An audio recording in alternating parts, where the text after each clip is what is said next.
Hello, David. Well, hello there, Ryan. Oh man, for the listeners here, this is going to be a lot of fun. So David is a dear friend of mine, and I'm going to give a little bit of the backstory. You were on the podcast, David, I think 3 years ago or something like that. Yeah. I actually remember I was in Florida doing the podcast, and I'm definitely not in Florida right now. So I'll just kind of tee up. I want to give everybody just a little bit of history on how you and I came to be, also friends, what you did to me in the business to begin with. But then I want to kind of tee up messaging and how that ties into strategic planning and finance and more valuable businesses. We'll kind of just tee everybody up for these concepts. And then you and I are going to have a fun dialogue around messaging. That's pretty much Great. And right. And for the listeners, when David and I go out for beers and we're hanging out, we're like always like, hey, we should just record this last 4 hours. And it's like, well, we won't let everybody, go through that kind of pain, but we'll try and be concise, and it's going to be a fun dialogue. So why don't you just give the high level overview of your background, David, your passion behind messaging, why you think it's so important, and why your different disciplines actually relate together. Yeah, I really believe really wholeheartedly in messaging, in connecting with people with words. And words are ideas. And when the idea is good and the words are good and the delivery of it is good, you make connections. And when you make connections, good things happen. So that's what I really believe in. And it comes from a lot of, sources in my life, but it's my foundation career. What I started out with is theater, a professional actor, director, and playwright, all the way up till I was almost 40 years old. That's all I did.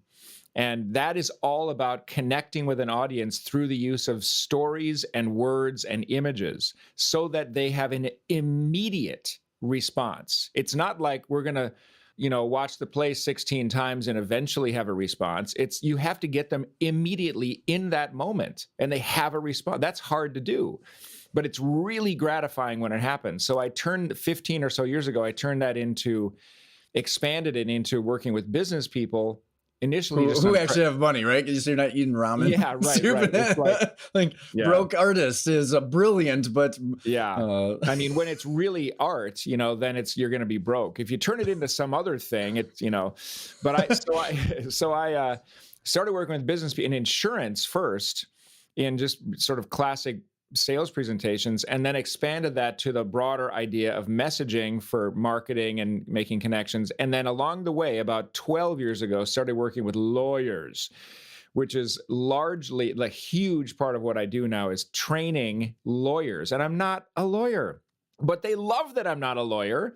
And they love that it comes from the kind of the outside kind of artistic viewpoint, because what are they doing? They're having to connect with ordinary people and get them to respond instantly to something and then take action on it. That's the key thing. It's not just listen and go, well, that was nice.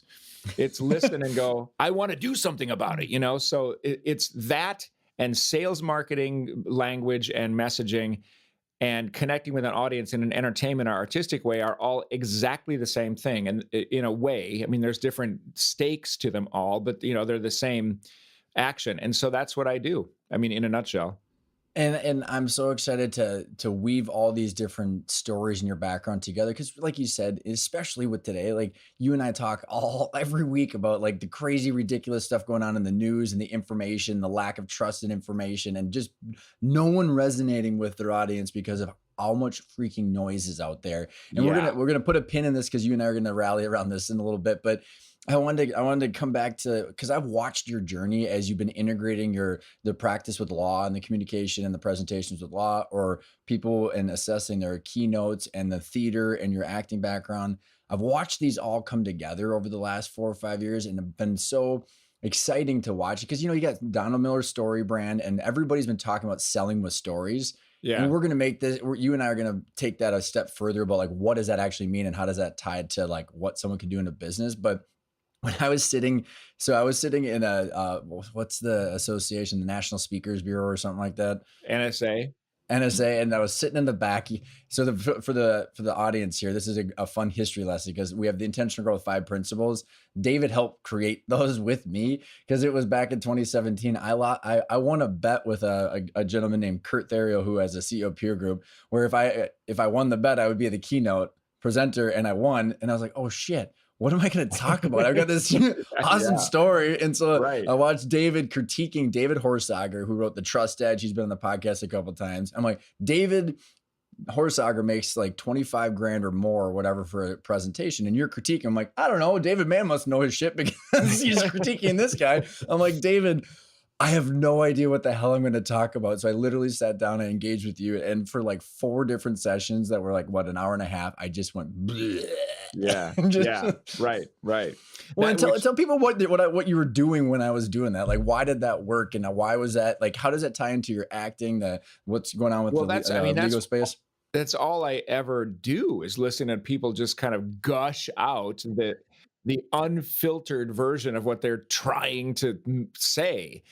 And my whole job, the whole thing I created for myself to do is to clean that up into little packages that are understandable. Because if you just gush information at people, it sort of works for the person speaking because they're just, well, I know this and I know this and I know that, they're just, well, here's all the things I know. And then it puts all this pressure on the audience to clean it up and go, well, now I have to make sense of it as the audience. So what I do is clean it up in advance of handing it to the audience, which is what I did with you. And along the way, because all we were trying to do is clean up your 1 hour. Like, what's Ryan going to say in 1 hour that's going to be understandable to an audience? And along the way, we discovered, well, Ryan has a whole mess of stuff that in his business, kind of like what is all these different threads that he's trying to tie together in his business are the reason why it's hard to articulate in a compact form for an audience. And so that's why we were like, well, maybe we should take a look at a little deeper dive than just this one keynote. And that's how we ended up leading to the 5 principles. Well, and I think, David, a lot of people have issues, like, so Donna Miller's story brand, right? So like, if you confuse, you lose, back when he started with that tagline. And I understand the whole story brand framework, but it doesn't really get through like how are you going to then deploy this in presentations or a podcast Yeah. or a sales presentation or whatever it might be.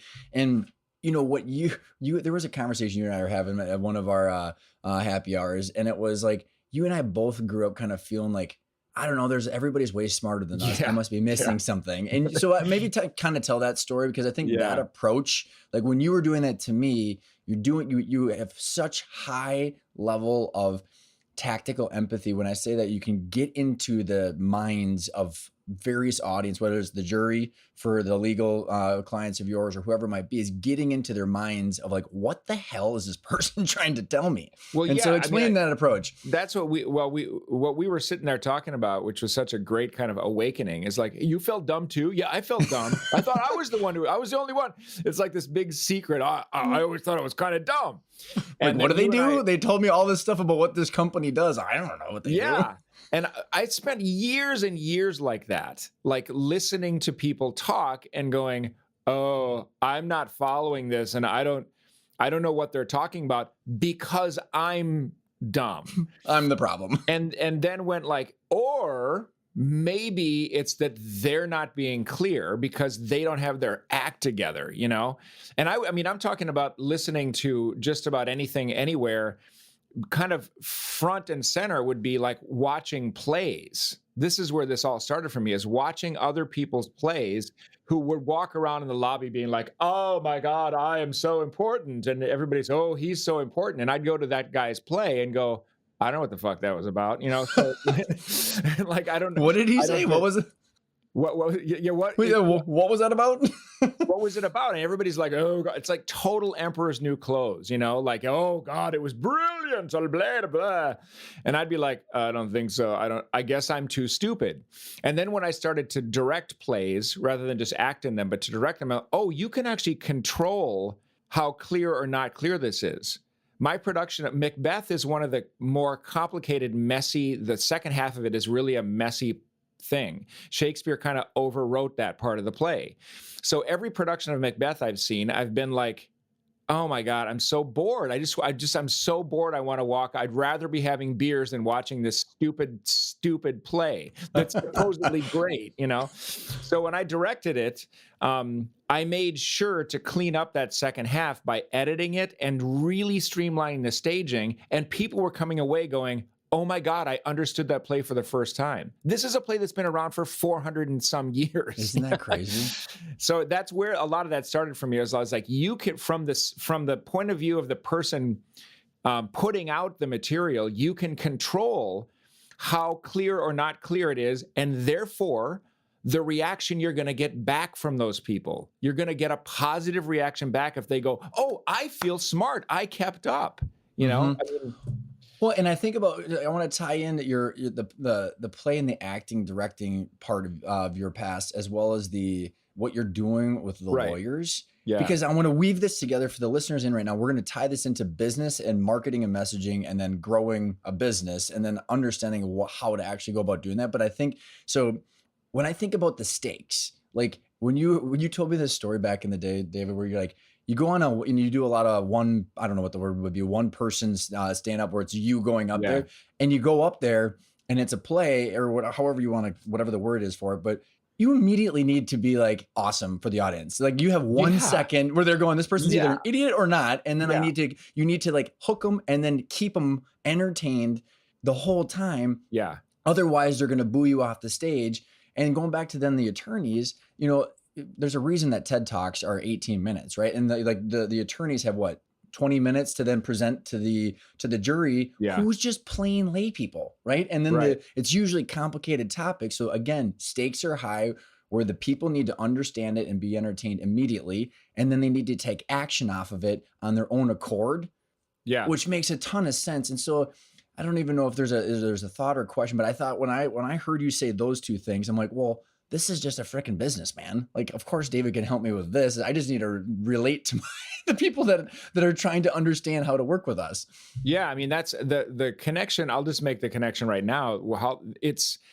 I refer to audiences, because you can visualize an actor on a stage in front of an audience, but everything is an audience when you want to connect and make someone care about what you have, what you have to offer, what you've come to tell them or whatever. It's an audience. So clients, potential customers, you just have to visualize it as though, okay, you're in a room together with your key clients, the people that would potentially purchase your services. But they've got an attention span. They've got limited attention Or span. lack of.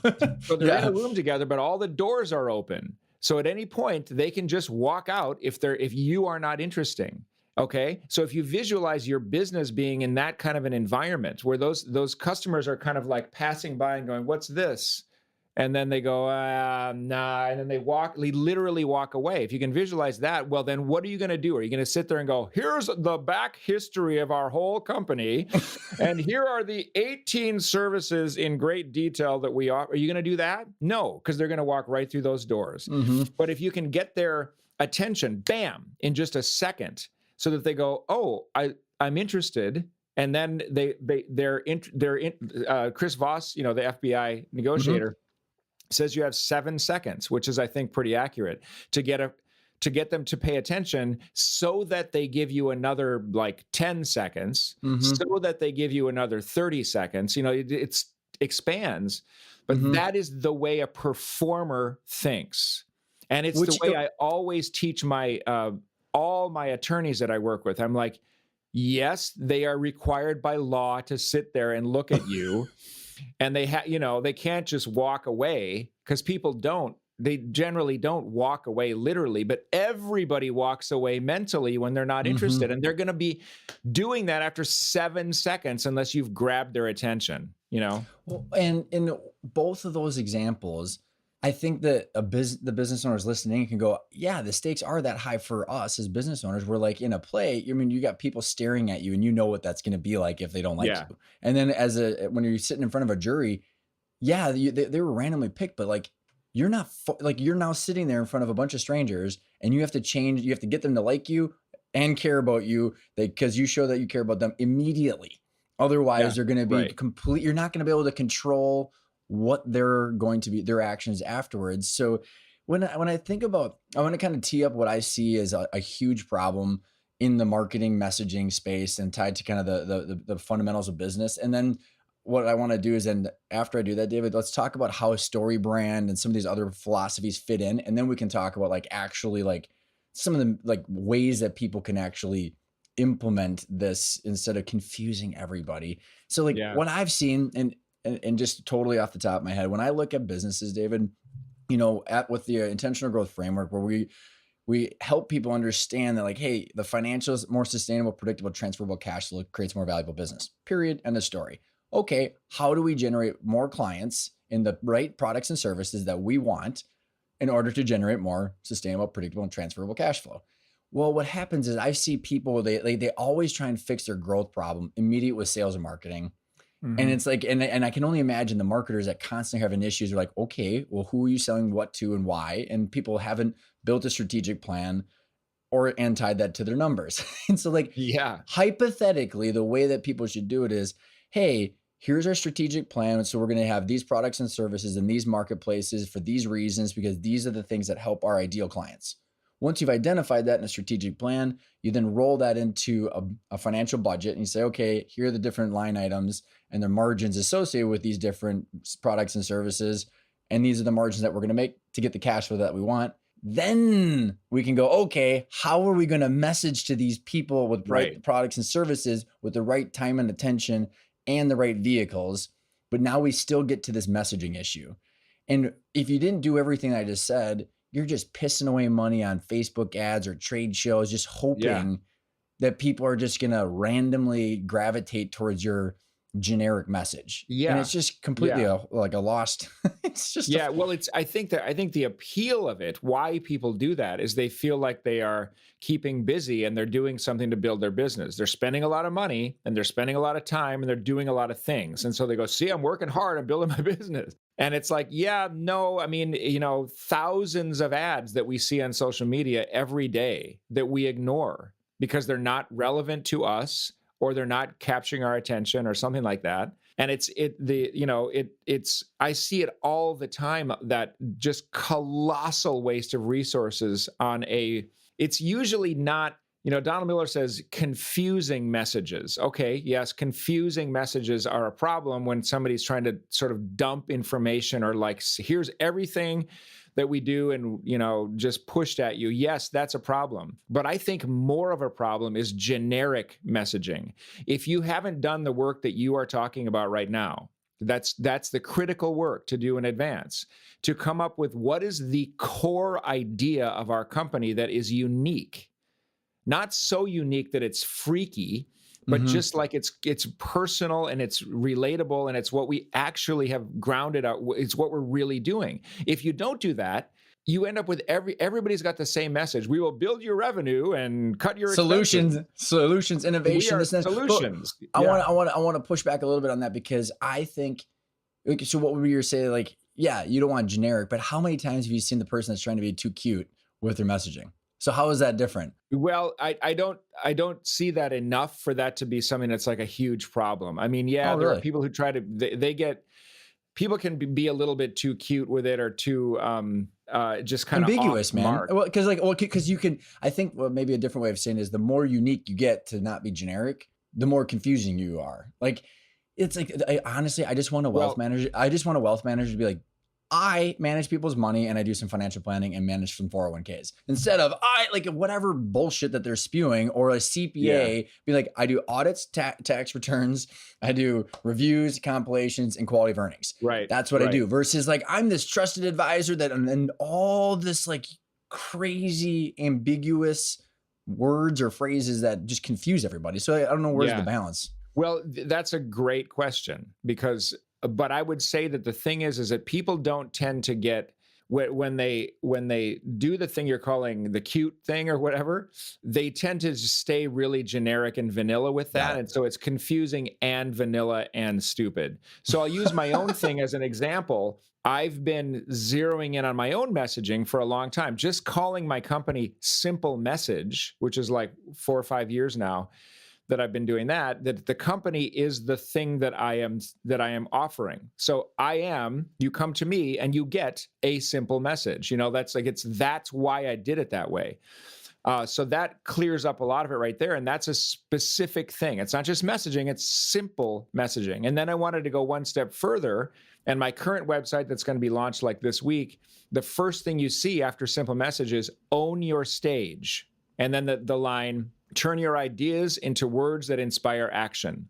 So all of that in a row, simple message, own your stage, turn your ideas into words that inspire action, should add up to, oh, I see what this guy basically does. Mm-hmm. That is not what every other marketing company is saying they do, or every other consultant is saying they do. There's nothing in there that says like, and then grow your revenue. I mean, it's like, yes, duh, of course it's going to help you grow your revenue.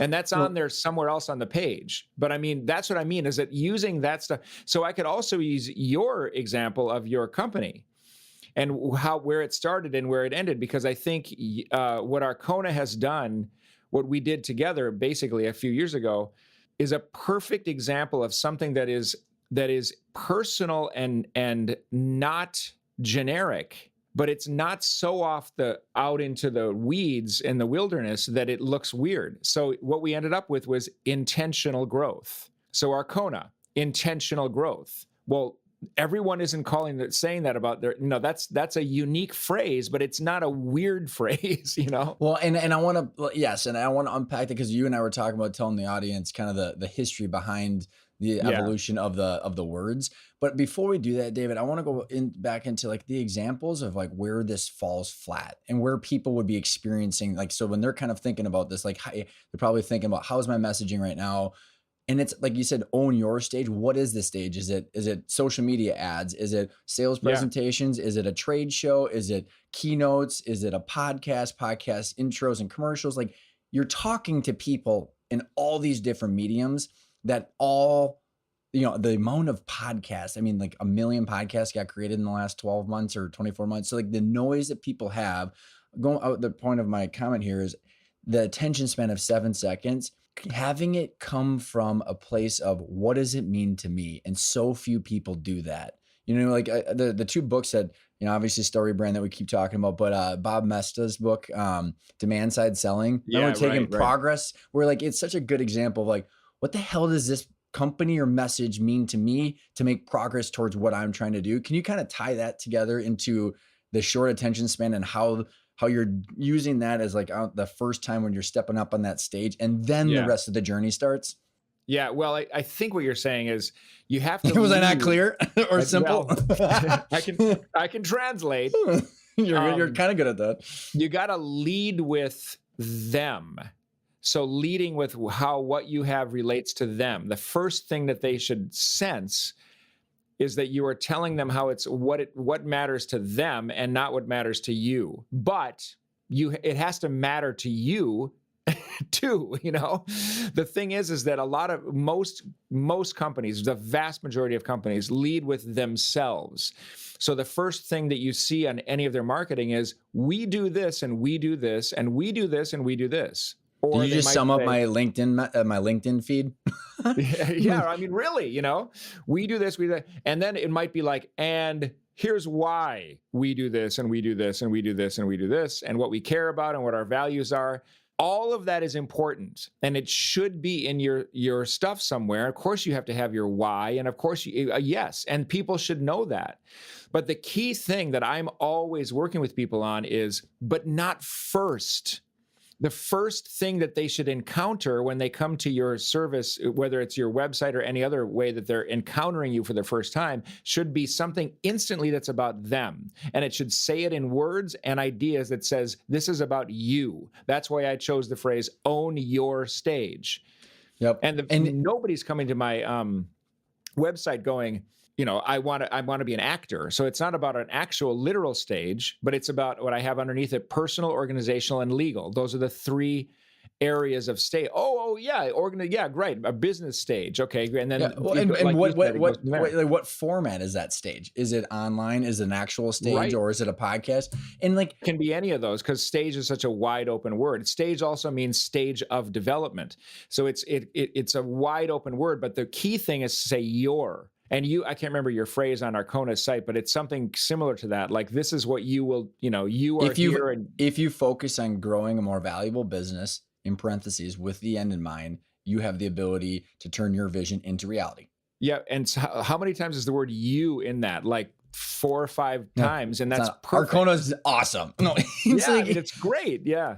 well, and we'll go back to the Arcona example of our messaging, but I think what's also going back to my earlier comment about the mechanics of a strategic plan rolled into the budget with like specific products and service with specific margins that you want Yeah. to you want to hit, tying that back to the sales and marketing, the messaging, most people have no idea what products and services they should be selling at what margin, what volume, for what reasons, and actually why their customers really need that shit. Yeah, And right. like what Right. solutions or what problems, going back to Bob Mesta, like what problems are they really solving Right. to speak Right. to them? Because so like if you think about the refinement of a strategic plan saying we're going to be doing, intentional growth training, fractional CFO services, strategic planning, valuations because of these reasons, because our clients want to create wealth, make an impact, and have fun.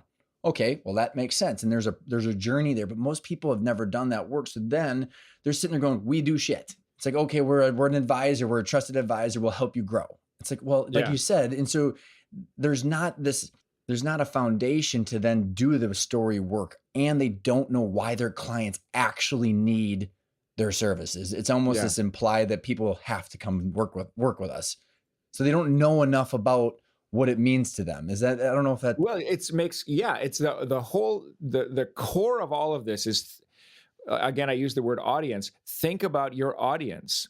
Think about what they're thinking about and what they're wanting and where they are in their lives, and what, you got to spend a lot of time imagining you are them who does not know about you already. And they're not thinking about, oh, I think I need a XYZ service today. If your company is XYZ, they just think I have a problem I need to solve somehow. So I try to stay away from Steve Jobs references, but it's so perfect for this. If you think about before there was an iPod, before we just took for granted that you could have all that music in a little device, a lot of us had the problem of like, I drive my car and I have 600 CDs, or it used to be cassettes, all over the car, and reaching for, like I can only have one album at a time in my Walkman. I mean, that was the life we all lived and took for granted. So he could have gone like, oh, well, I want to make the world's best technology, and it's got to have all these bells and whistles, and it's got to have all this memory, and marketed it that way. But he kept pushing and went like, no, that's not it. That's not it. And what they came up with, if you remember, the very first tagline for the iPod before there was a smartphone was 10,000 songs in your pocket, which is the perfect thing, because you're like, now that has solved my problem. I need to have 10,000 or however many thousand songs available to me all the time. Now my problem is solved. I don't really care the technology behind it. You have solved my problem. And he was able to lead with that message and get people to go, I want one of those. I want one of those. I want one of those, because it's a problem solved in one phrase, Well, and I want to give a completely different, because it's a wonderful example, but I think I'm putting my hat back on when we sold copiers and IT services. Yeah. No one gives a shit. I'm just going to say it right out. Like we pretended and tried so many things to pretend that we weren't a commodity. It's just like, dude, we sell copiers. Everybody freaking hates them. They print, they scan, they should be colored. It needs to freaking work just like the light switch. You turn it on, it's got to work. And if it doesn't, you're pissed. So like, I think so many times, and especially in like the general economy, not everybody's creating the next iPod or the next AI or the next, Bitcoin platform or Coinbase or whatever it might be. It's like, no, they're a CPA, or, oh, by the way, you're a steel fabricator and you will be tomorrow. And, or by the way, you're a consulting firm that does this. Yeah. How does this apply to people that are just doing normal things like that, but are still trying to relate to their client that might not be interested in what they're doing? Yeah, that's a really good nuance to throw out there, because everyone isn't making an iPod. I know. It's like, what iPhone, iPod? It's been a while. iPod, yeah, all that stuff. Yeah. So I think that the thing is that you're I agree completely on making it just totally clear what you do. So I'm a CPA. Like that needs to be. Can't be. I sell copiers. Hey, by the way, copiers. Oh, like I'm a risk mitigator. Blah blah blah. No, Oh, you sell insurance. Yeah, It's right. I like, know. Oh my God. Yeah, it just gets so exhausting. just tell me what you do. So there's other stages in a sense of where you can communicate. So if the kind of basic service you're offering is something that is just sort of like I sell copiers, well then you've got the process can be something that you can articulate very simply. How do you sell them, and how have I alleviated your problem getting a copier? Or another stage could be the here's who we are and what this is, where it would be like, this is how, the kind of people we are, the kind of values we have. Can you communicate that in the simplest, clearest, most like 3-second way possible, so that people go, oh, you're my people. You are my people selling copiers, Well, and I want and to all pull those are that messages. right, and I'll pull that thread because a good strategic plan where you're doing a SWOT, you're doing the flywheel, you're doing your ideal customers and how your product and market or your product and services fit into a marketplace. Yeah. You're identifying your uniqueness, and then you're using that as the story. Is that a good way of kind of Yeah. summing up what Right. you're saying? Right. Like, Yep. yeah, you sell copiers and they're commodities, or you're a steel fabricator, but what are the main problems of people that buy steel? Oh, is it showing up with the right measurements? Is it the right Yeah. right consistency of pricing, or whatever that is? You're still able to go back and go, what are the problems that the I clients mean, are the experiencing? if the product or service is something that is pretty, ordinary, go to the process, the process of getting that product from you. If you can make that seem like it's just as easy as buying a pair of shoes, then that's what you need to focus on. And that's usually the layer that people just do not pay any attention to in their messaging. It just looks like a confusing process, or it's a process I don't even know how to do it. How do I buy this from you? And when it is something that you can literally click a button and buy, it's it's like a product. Well, then okay, it's pretty easy to make that simple. But with, I think, a lot of the listeners here, the process isn't just I buy it one time and now I've bought that thing. It's more of an ongoing thing. It might have stages to it, to the purchasing. There's going to be, we're going to work together for Engagement part or one and part two and part deployment. three.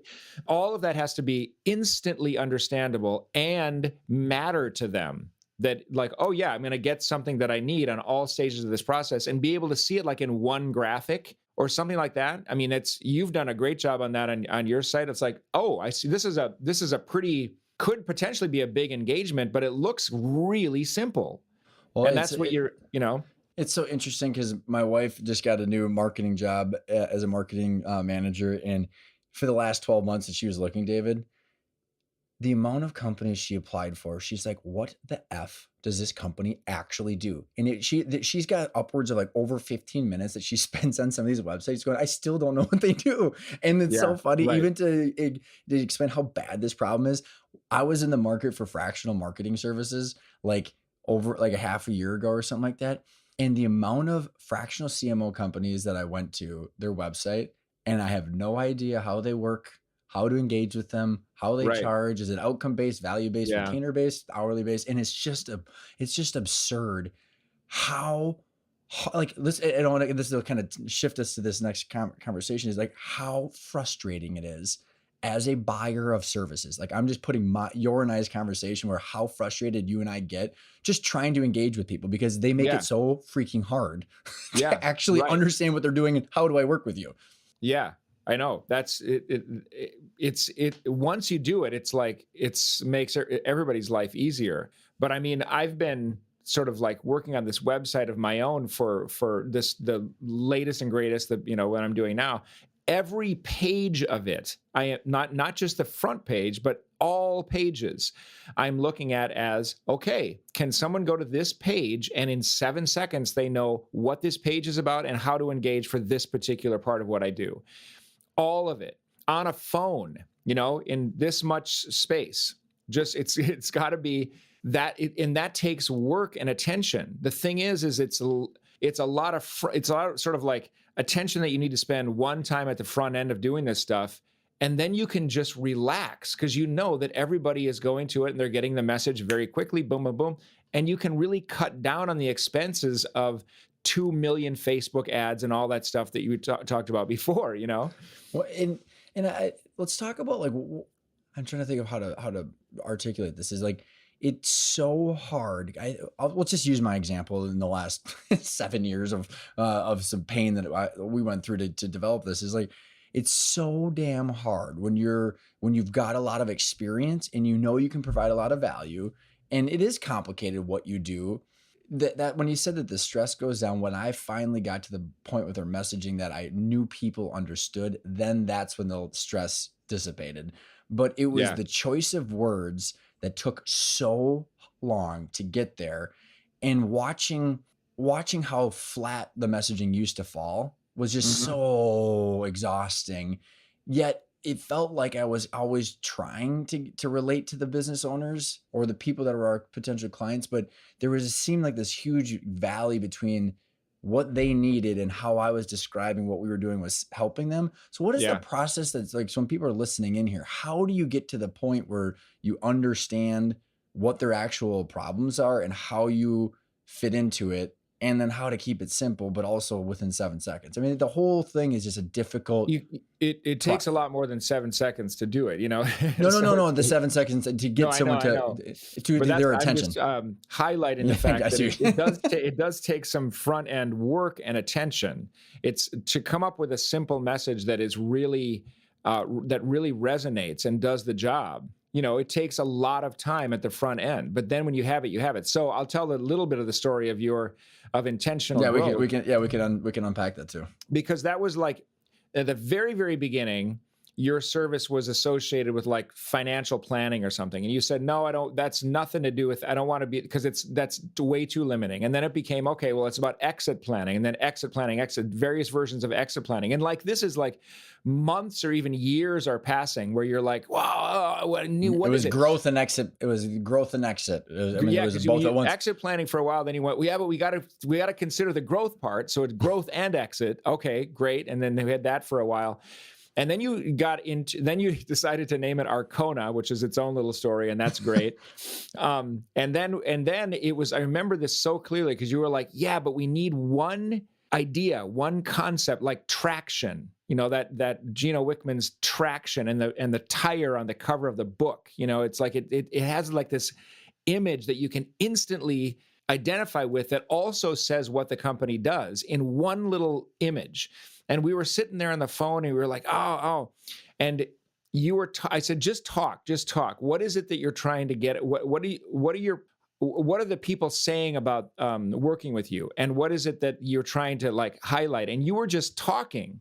And Pat was on the phone too. And you occasionally would say, it's just that they want to be intentional about what they do. They want to have a plan. They get their intentions to be straight. And you use this word. And I said, hang on, I think that's the word we want, intentional. And then you and Pat kind of were quiet for a minute and weren't like, yeah, I think that's great. I think that's And it. full disclosure, I'm pretty sure I bought 90 domains throughout this process. Yeah, So yeah. GoDaddy got a couple bucks for me throughout this entire process. But the idea here, so you went with intentional, and then you guys put growth after it. So intentional growth. And was like, that's exactly perfect. But the point I'm making for the audience here is that, because you asked, how do you do this? You have to have someone else who's kind of, this is why what I do works, I think, is it's someone else who's outside the business that is just listening for the kinds of things that you automatically and organically say about what you're doing for your customers. You need to have the data of who your customers are and how they think and yeah, sure, you got to have that. But that does not lead to a message. That sort of sits in a vault. And a message is another whole step. And what I usually do is just get people talking and talking. And honestly, once they get a little exasperated and a little tired, and it's like, we're looking at snack time. Can we just get to snack time? That's when the best stuff comes out. They're not trying to make it correct. They're just going, and they're just talking. Damn it, it's just someone with intentional growth. Yeah, you were like, it's intentional. You were kind of like, God, I just want what is the word? And you kept like authentically using that word in trying to communicate to me what you were trying to figure out. Well, and one thing that I want to, for this exercise for the audience, like I was the customer we're now marketing towards. right? So like Yeah, I yeah, kept yeah. literally going into my past, going, I remember when I was sitting at the computer and I didn't even know what to Google. Like I was like looking for help because I had things that I wanted to do, but I Yeah. didn't even know how to articulate them. So like I think as part of this exercise, it's absolutely being in the mindset of the customer and what the hell they want and why. Like Yeah. people don't think Yeah. about that enough. Right. It's more of like, here's how we do what we do and why we do what we do. It's like, that's irrelevant right now. This is about like, why the hell would someone want to even look at an ad or a website page of yours? It's only because it matters to them. And I think Yeah. that's when you and I continue to, riff back and forth in our happy hours and the get-togethers. Is like how ridiculous messaging is. Like, dude, the fact that I still have to watch commercials now on Hulu or whatever it is, it's like I don't randomly want to buy a car in the middle of my TV I show. know the car It's just ads. what a Oh my waste God. of money. But there's this Yeah. people just don't understand the other side of the story most of the time. Yeah. I mean, it takes, I usually put it in, I say, you have to use your imagination. I think a lot of times people in business don't like the idea of imagination because it sounds random and uncontrolled. It sounds childlike. It sounds not serious, not time well spent. And I'm like, nope, it's your best friend. You have to actually just imagine, what if I were the customer and what if I had this problem? So you're going to use your imagination, you're accessing the data that you know in your knowledge base. But that, so and then you go, okay, let's just like relax for a second and just like imagine I'm that person. What am I thinking? What am I feeling? What am I wanting? And these answers will start to come because you're thinking of it from a different angle. This is what I did with a furniture company in town, which they got cold feet and ended up sticking with their old messaging, which I don't think works at all. But their messaging is all about discount right now, discount. Hey, and get this couch and that couch and 25% off this weekend only. That kind of really hardcore mail flyer kind of Mhm. sales stuff. And their lawyer is my contact to them. And he was like, they really need to refresh this and make it a wider message for more people. They want to be more upscale. And I'm like, well, nothing says not upscale like coupons in the mail for 25% off. So I got them to think of it. This came right from demand side sales. I was like, where is you're only speaking to customers who are right before buying. Mhm. They've got the money in their hand. They just, should I go to that furniture store or that furniture store? Oh, this one has a discount. I'll go there. That's the only people you're talking to with that messaging. So I was like, why don't we dial it back and imagine that we're a customer like me, frankly, who's like, I don't really know I have a furniture problem. I just have a living space issue. Like I Mhm. don't, my living space seems dark and I don't like it. I'm not at the point of buying. I'm at the point of having that problem. So if you Mhm. can speak to that person in that state of mind, you're going to have a way wider net of people that you can message to. And they ended up not doing it, but it's like, yeah, but that would work. And that's Let's talk about why people don't do that. And like, because I think it's fear. I want to go back and use my yeah, example, and I want to hear your comments about why people have this fear. But like when we were going through the growth and exit planning kind of vernacular, and then we landed on intentional growth. And before we went through your discussions, and then Pat and I went through and we did the story brand book together, but we built through the website, and it was like, it was terrifying not explaining, like, by the way, we have training and you're going to learn about valuations and EBITDA and yeah, exits and right, right. PE firms and ESOPs. And so it was like, here's everything we're going to do, because out of this fear that people aren't going to know all the value they're going to get. And so Yeah, I was doing it where, like, truly, when we got to this point where, like, the process showed us that this is the simplest truth that is relating to their personal challenges. And yeah. it has nothing in it besides intentional growth, grow the value of your business with the end in mind, to create wealth, enjoy work, and make an impact. We're not talking about the training or the technical things in the training or the No CFO one services. cares about that at first. Your website does have information on that deeper in once they're interested, because you've got them interested in the first thing. So yeah, I mean, you guys coming up with, Well, what are the just, three I feel things bad again? even using our shit too much. It's Yeah, like, no. let's go back to the furniture Yeah, example, yeah, or I'm right. even thinking of like it's specifically to hone in on this the fear people have, is that why they don't want to get to the simple truth? And Yeah. like what is it? Yeah, Because absolutely it is. It's comfort zone. It's like it's comfortable to do what you've always done. This is the biggest obstacle that my work with people on messaging faces is I can come up with, or I help them come up with, we all come up with together, the essence of what they do and then put it into words. And they look at those words and they go, damn, that really says it. That's really what we do. And then they proceed a lot of times not to do it because it's going to require changing something. And if they change something, they go, oh my God, what happens if we change it and then it doesn't work and then we lose money and blah, blah, blah. And it's like, well, I mean, if you're going to grow at all, you're going to have to break some eggs to make the omelet. You know, you're going to have to do a couple of things differently and change the form of stuff and risk a tiny setback for a short time to get a way bigger payoff down the line. And that you're 100% right. It's all about a fear of risk.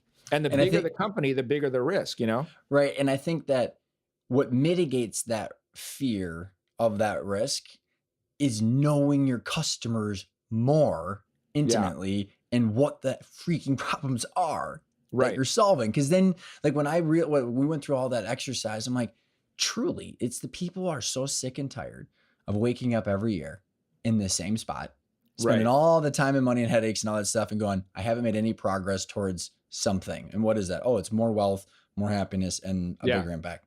And it's like, okay, that's truly what and they're so frustrated with that constant. And I came up with those kind of some of those ideas with Pat when we were like, that's exactly how I felt, which is why we sold the business, because we felt so trapped and we shouldn't have.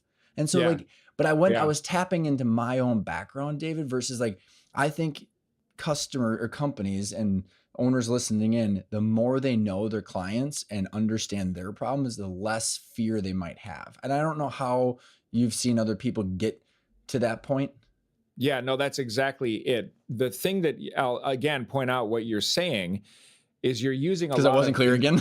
No, well, no, you're being clear. I'm just going to highlight that you're using emotional language. So people are frustrated with such and such and such.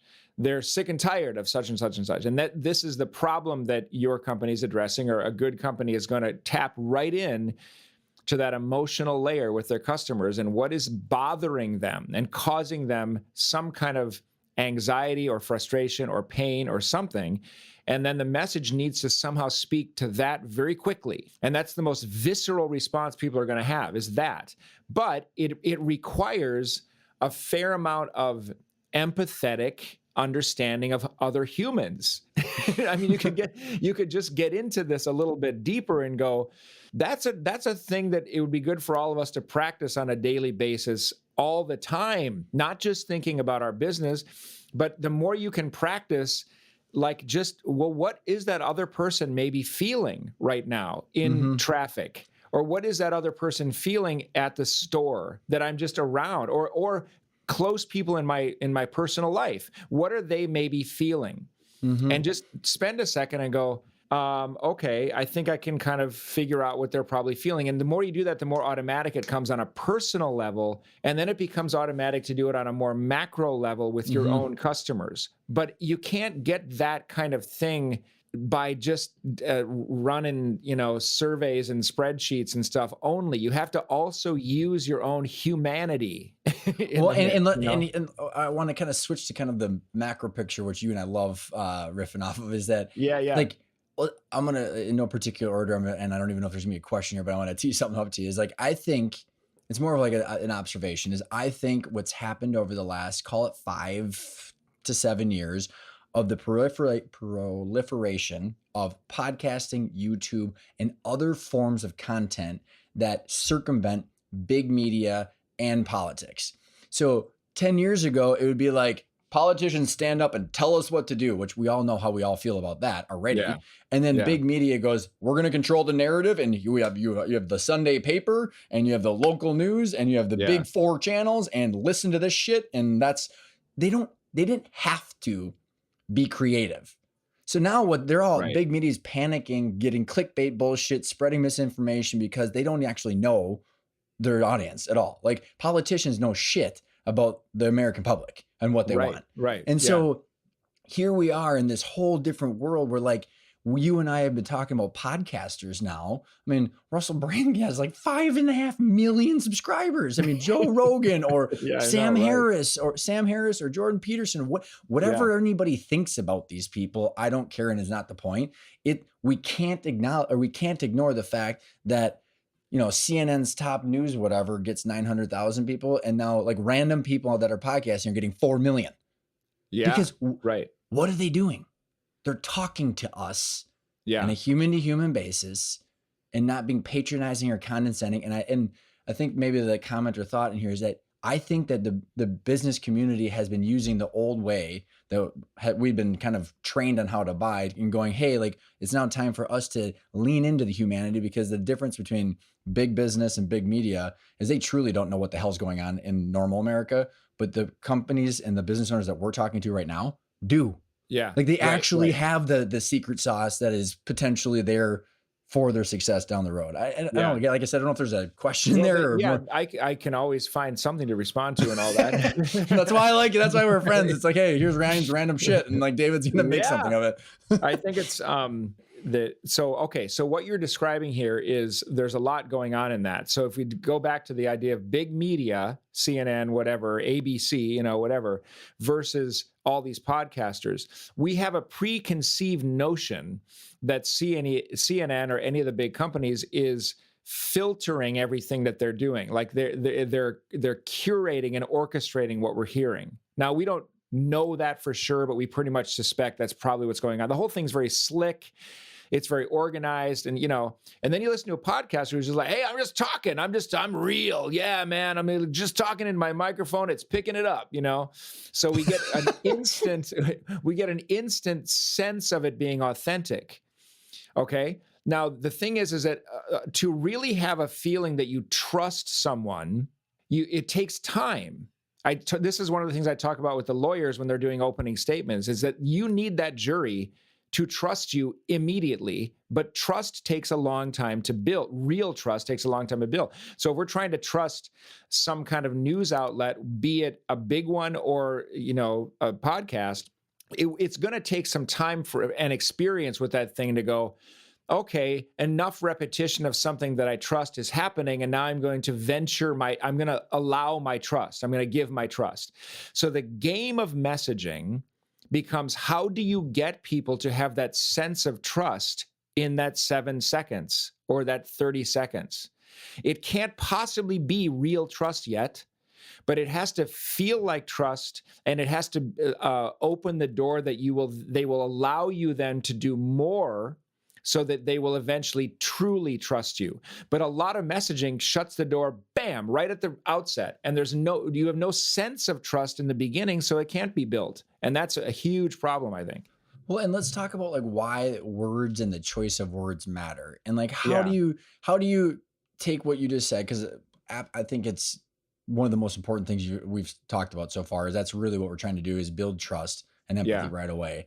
But again, like what was I talking? Someone was over this conference recently. It was like, this whole thing with trust or like authenticity. Like you can't do that on purpose. Like you either are authentic or not, or you either kind of are trustworthy or not. And it's like, so then to manufacture that seems weird or like Okay. not natural. Oh, okay, I can see Yeah. you got something to say on Okay, this. man. Oh boy. I'm going to try to rein in all the stuff I have to say about that, because that is the core issue with our culture in it right now. I think on this topic is this confusion about what authenticity is, because any actor can tell you that the objective of the play or the scene is to get the audience to believe that person that you are playing on the stage. It has to be, you cannot fake it really. But at the same time, you got to play that character 8 shows a week for months. So can it really be really, really real? Especially if you're playing somebody real who's like, crazed serial killer or something. I mean, can it really be really real? No, it can't be. But it has to have a sense of authenticity about it in that moment that the audience can relate to. And so it is real authenticity, but on cue when you need authenticity to happen. Any good actor can tell you that this is a very, very ordinary state to be in. The microphone goes on and you're like, okay, I am now going to clear out my mind, get really focused and centered, and be completely authentic right now into the microphone. This is the tone where you are authentic, but it's also kind of on purpose, you know? Well, and um, I'm thinking about in back to when you and I were going through the 5 principles and working on my keynote. It was practice, practice, practice, practice, practice, and then you don't have to worry about the words or the yeah. medium. You get to have all that. You can fill in with how that works on the in the acting world, or like even with the lawyers, but that all that shit dissipates, and then you can actually focus on being yourself because you're not having to worry about all the Yes. mechanics that Yeah, screw you exactly. up. This is, oh my God, this is so, yeah. If I just zero in on giving a presentation, everybody thinks practicing the thing is going to kill it. It's going to kill all of the spontaneity, and it's, oh my God, man, I can't. If I practice, I'm going to get so like stiff, and it's going to feel like no, and people, it's not going to be real. So I got to like I got to just kind of like I'm going to put together a bullet point list, and I'm going to go out there and just talk because I'm awesome. And the thing Emperor's is new that clothes, right? Or whatever you said. this is why That. I think podcasts are so popular, is because you more or less can just function off of a sketch of what you're going to talk about. That's the environment, that's what's expected. And people can just click it off if they're bored, you know. But if you're doing a live presentation, just talking it doesn't work because it's too random, it's too free associated, it's not considering the audience.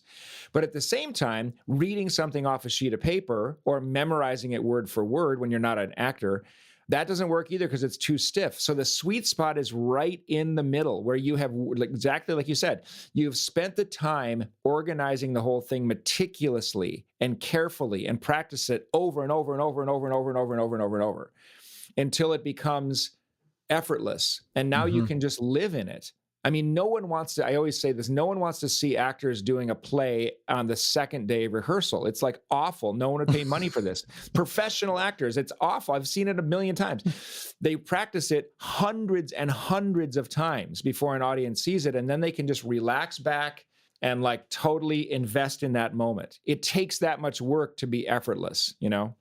And how I can personally relate to that over my last 8 years is the first 5 years, as I was developing the 5 principles before I partnered up with Pat and now Matt, it was, what do you do? I don't really fucking know what I do. Like, but I'm going to Yeah. for sure help you. Like, and I've got a lot of ideas and a lot of experience, but then it was like, as like, in like the panic and the anxiety of going to conferences or talking to clients or sending out ads or doing a blog or what, like there was a lot of anxiety because it's like, I don't know what I haven't done the work, the rehearsal, like you were talking about, to figure Yeah. out exactly what the client's problems are and how we fit into that and how the words matter for them to be in that 7 seconds to start with the trust and start the conversation. And Yeah. now it's Right. like it's effortlessly happening. Right. And Yeah. so it's and like, so just for the audience listening in, like the extra work where you're like, hey, we don't have time for that. It's the whole, if you get 6 hours to chop down a tree, spend the first 4 sharpening the axe, and it truly works. And the feeling of less stress is real. And it Yeah. just, Right. and then that could be deployed via ads online. It could be in sales presentations, keynote presentations, on the podcast. And that all, every time you have those opportunities, doesn't become a stressful endeavor of having to recreate some. I remember back, and I don't know if you got comments on this, but like every time someone wants to do like a new website page or new product launch or new this, they recreate and have to, like, they think that they have to have another magic bullet every time. And in the effort of doing that, they make everything worse. Yeah, right. Yeah. I mean, if you've carefully, I love this sharpening the axe metaphor. That's great.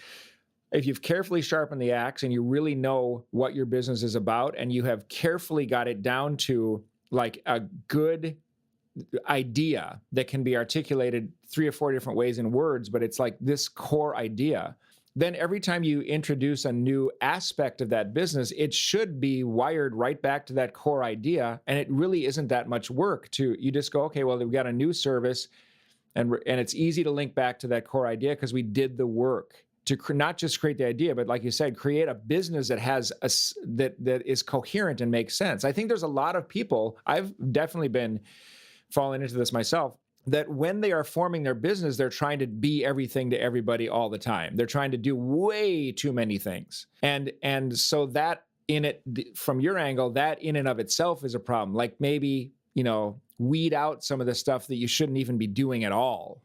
Well, and And let's take that and relate that actually to how people can do that, because a lot of times, David, people use their gut to do that, and yeah, very, very, very guilty of that. Was a victim of that for sure.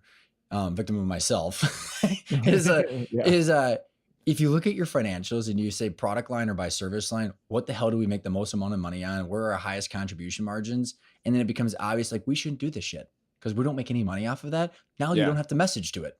Or if we double right. down on these products and services because we make the highest amount of margins on that, oh, maybe we should refine our messaging to these. I mean, it becomes so insightful of where directionally do we want to focus the messaging to enhance the bottom line. It's not that damn complicated, but Right. people use so much gut off of it. It's ridiculous. Yeah, you do that, and then I think the thing is when you do get into messaging it, you put together various ideas and various wording to describe that particular aspect, that service or that part of your business. If you can't make any connection back to the core idea of your company, that's another indication maybe you probably should just break that piece off and form a different company to do that thing, or just cut it off entirely. If you can't, for the life of you, make any connection in words, there probably isn't a connection, So I want to, as I know we're getting short on time here, is I want to go back. For some reason, I get so intrigued with your practice with the attorneys, because you Yeah, truly have normal people, a diverse set of normal people sitting on a bench judging yeah, you from the moment you start talking.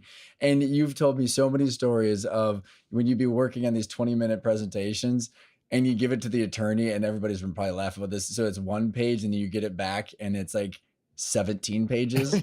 yeah. Right. This boiling it down to simplicity. And another layer of a concept on top of this, David, is when you and I were talking in December, and we were talking kind of how art, I have this weird appreciation of art now, more so than I've ever had, because there's so much shit that's so complicated right now. But Yeah. then you start to realize that in art, or like whether it's a play or a poem or a picture or whatever it is, how they boil it down to the simple truth that's Oh in yeah, it. yeah. And so like, the combination of what you're doing with the attorneys and then art, it just kind of like maybe gives some ideas of like how to find the simple truth in something that's happening. Like, I don't know how you go about doing it, or how, like, what happens when you get those sheets that you have to cut through, and like, how do you know that it's the noise? Well, I think that the angle I'd like to answer that from is really like when people are trying to create an end result, okay? Especially in business, but I would say it's kind of anywhere. They tend to want to get to the end result. They want to go like, okay, I'm creating an opening statement, so I will sit down and write an opening statement. And I'm like, yeah, and I have this whole thing in my presentation about this, is maybe don't start with trying to write it down. Maybe start, because it's ultimately going to be spoken. Why don't you start by speaking it? Just like spitball what you might kind of say, and then write some stuff, then throw that away, and then talk again. So the answer to how do you do this is to not aim for the end result too fast. And you're going to start to find that you are going to accidentally say exactly the right thing sometimes. And you're going to have a lot of revision. That's another thing, is people don't like revision. They like to get it right on like the second try. And I'm like, no, no artist worth their salt gets any, every now and then you hear about, okay, they had a brilliant, like Paul McCartney woke up with the tune yesterday in his head and wrote it down. And that is a true story. But how many millions of hours did the guy work on other stuff slavishly before he got that one moment of that barely ever happens. So it's like, generally people who work on a good piece of art, that when you see it, it is boiled down to the essence. It's because it went through 100 million revisions to get there. And they went, this is the core of the whole thing. And I can't say enough. That's just how it works. Which is tying into eventually the emotions and what the person wants to feel about that interaction, right? That's Yeah. really what it is all boiling down to. And I think it's, I don't know, man. Like I'm trying to think of the example that we were talking about in December, where like it's what is it? Is it Einstein that was talking about taking the complex and making it simple and how damn hard that is? Or what I Yeah. mean, there was another example, David, that I think you and I've talked about of like, was it Mark Twain or whatever that said, Oh, yeah, the letter thing. yeah, That okay, you're perfect. Why don't you tell the story? Because I think it's amazing. that's been attributed to Mark Twain, Abraham Lincoln, I mean, lots of people, but it doesn't really matter because what it is I would have written you a shorter letter, but I didn't have the time. which You is know? I think that is the best summary of like what we've been talking about, which it Yeah, takes time to boil this down, and it takes an intimate knowledge of what your customers need, yeah, and then the yeah, time to yeah. relate it. You can't, I mean, what we're talking about here, just to kind of summarize this, is that to get to the simple messaging that's going to have the most resonance with your audience, you have to do all kinds of work on who you are and what your business is, and like all of that you're talking about.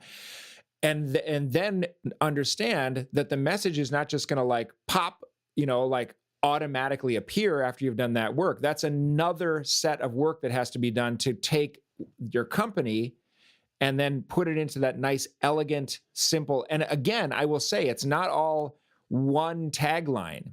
I mean, I use the 10,000 songs in your pocket thing. Yeah, it's not about getting one tagline. It's getting a core idea that might have 4 or 5 or 6 different, slightly different applications of that idea, depending on whether it's a website or a social media post or something else. But that's It's to where start the conversation. That's the whole yeah, point. yeah. It's the whole point, is to start the conversation. And I think, also when to also summarize, like, so many people go work on their marketing and their messaging when they don't have a strategic plan, and they don't have that tied to where they actually make Yeah. money. So people get in these rooms, and my heart goes out for all the marketing and sales people out there, because this happens every day. And then you get into this room of a bunch of executives, and all they do is fight because no one actually knows where they make their damn money. And then all the people that Right. are fighting are coming out, well, I'm good at this and I'm good at this, and I do the audit division, or I do the, the tool and die division, or whatever it is. And so that's what we need to talk about. It's like,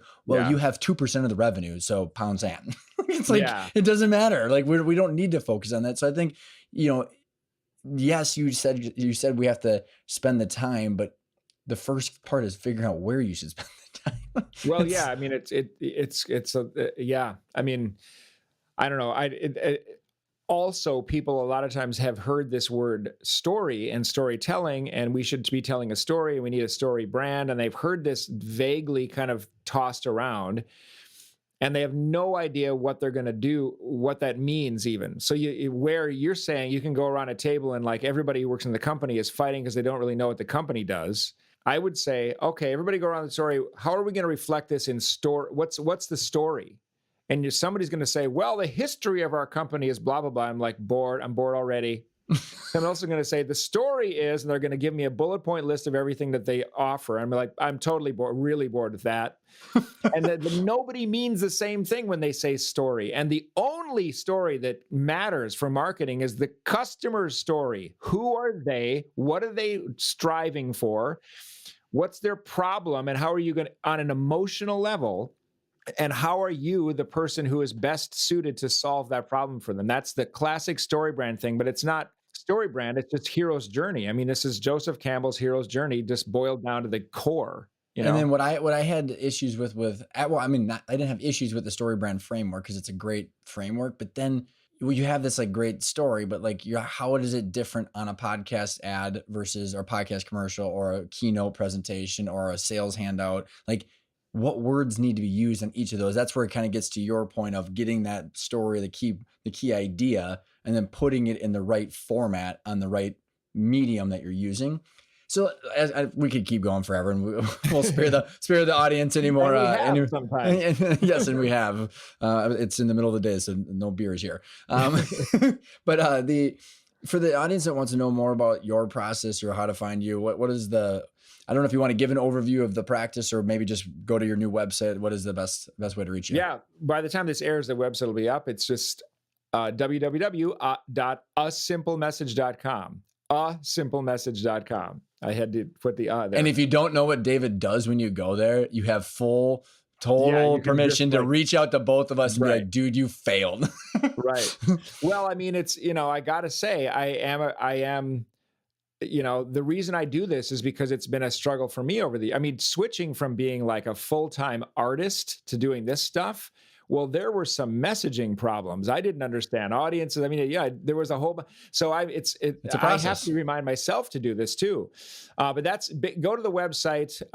Probably we'll have it clickable on the podcast here somewhere. And that's the best way to get in touch with me. Will you give us a gift of any of the commercials or things that you've done in the past where I can link those on the website or no? Oh, I sure. might. Yeah. Yeah. I mean, So I can, David, I have seen David do so many ridiculous commercials. I'm like, man, you are brilliant. There, I mean, it's everything from medical device commercials that yeah. you can only imagine where your head would go to these plays to different things. So if we can Yeah. I mean, snag a couple of those. there's been lots of what I do now is voiceover though, so it's not me on camera, but I could send you whatever. But it's, I mean, I gotta say, voiceover has been it is like you have to sit down and read this terrible copy. This is why it's so ironic that I do this, because I'm like, I can't change what they're saying in their stupid ad that's not well written, that doesn't have a clear message. They haven't hired me to fix any of that. I just have to read it and make it sound like it's really good by strictly only my vocal inflection and vocal tone to make their bad message sound like a good one. So no lipstick on that pig. That's pretty much what it is. Right. Last question. I always ask what people what their definition of intentional is, because it's the name. And so now you're on the spot with the one that's been helping you've been part of the journey. So what's your definition of the word intentional? Oh, knowing where you want to go. I mean, having a feeling that is motivating you forward. That's how I describe intentional. Love it, man. Thanks so much for coming on the show, David. You bet. Thank you for having me.